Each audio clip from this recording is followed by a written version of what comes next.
وی ګیله دې نه کوي هرګز چې څوک کري ګلونه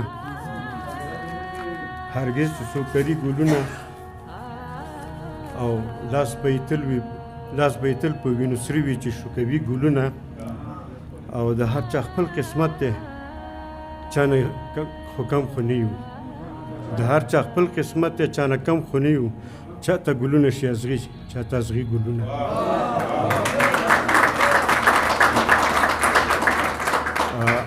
یو وستو یم درته وایم چې زما د قلم چې اول مې قلم د شعر په ژبه لیکلو او قلم یې راغوستلو نو هماغه یو وسته مې اول مې لیکلي یو وسته وي وایي ما ځواني خاورې کړه ستا د حسن پیغلتوب ته ته چې ځوانه شوې په حسن زه دې جوړ کړم لیونتوب ته او ورشي درته وایم چا مې ګلشن د هیلو چا مې ارمان سېزلی او چا مې وطن د ګلو چا مې جانان سېزلی چا مې معلم د پوهې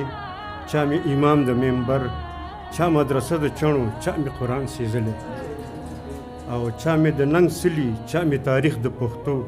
چا مې پټکې د نیکو چا مې مکان سېزلی او چا د نفاق په لمبو په تناره د وحشت چا مې وجود تر پښو چا مې ګریوان سېزلی او ما ظاهر تل وطنه ستا د الفت په شمع لکه پتنګ په شغلو سوځلې ځان سېزلی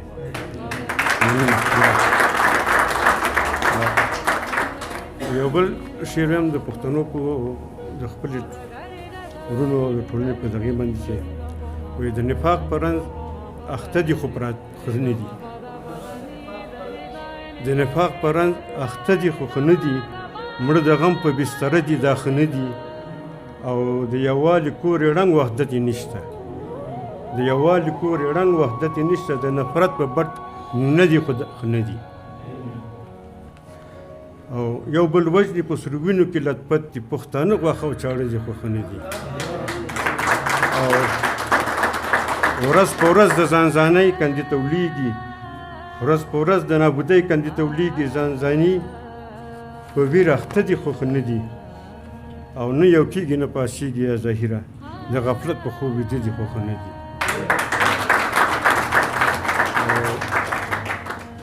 یو شعر بل هم وایم درته اجازه مې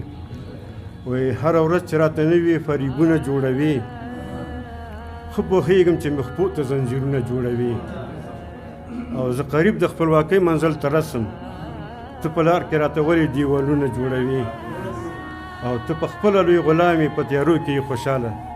ښکته ګاونډي خیمه ته په خپله لوی غلامې په تیارو کې یې خوشحاله خو زما ملت وسله تورتمونه جوړوي او که مې سر له تنې پرې کړي حق به غواړم یا ظالمه راته سله زندانونه جوړوي او عجیبه لاره دې غوره کړه ظاهره د باننګو شازلمونه لښکرونه جوړوي وایي راځئ چې یو سره د خوږ ژوندون په خاطر یو بل ته غاړې ورکړو د سباوون په خاطر تر څو جنګېږو به مونږ تر څو قتلېږو به مونږ دا د نفاق په اور کې تر څو سوځېږو به مونږ راځئ وحدت وکړو د ازادۍ لپاره ظلم او ستم ورک کړو د سوکالۍ لپاره ځانونه خلاص کړو له شر د تمدن په خاطر یو بل ته غاړې ورکړو د سباوون په خاطر راځئ تړون وکړو په ټینګ ایمان سره یو تحول راولو عهد و پیمان سره صلح دوستي جوړه کړو د خپلواکۍ لپاره زړونه پیوند کړو سره د نیکمرغۍ لپاره پاسو قیام وکړو د نوي یون په خاطر او راځئ چې غاړې ورکړو د سباوون په خاطر راځئ لاسونه ورکړو امن پیغام راوړو دې کڼوالو وطن ته خوشحالي عام راوړو وحشت لمبه لمبه کړو د بشریت لپاره خونې د مرګ تالا کړو د انسانیت لپاره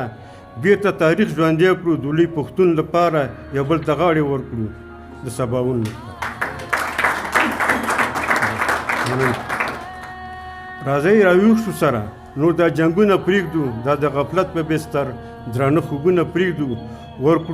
ورکړو د بل جنګونه د عاقبت لپاره د امن کور جوړ کړو د دې ملت لپاره بیا به آزاد ګرځو د زړه سکون په خاطر یو بل ته غاړې ورکړو د سباوون په خاطر راځئ راغونډ شو سره ورورولي سپینه وکړو نفاق نه لرې لرې د زړه په مینه وکړو وایي ظاهر کامول د مستقبل لپاره د دې نیمځالو زړونو د خوب تسل لپاره راځئ کړی کړی شو د پیوستون په خاطر یو بل ته غاړې ورکړو د سباوون په خاطر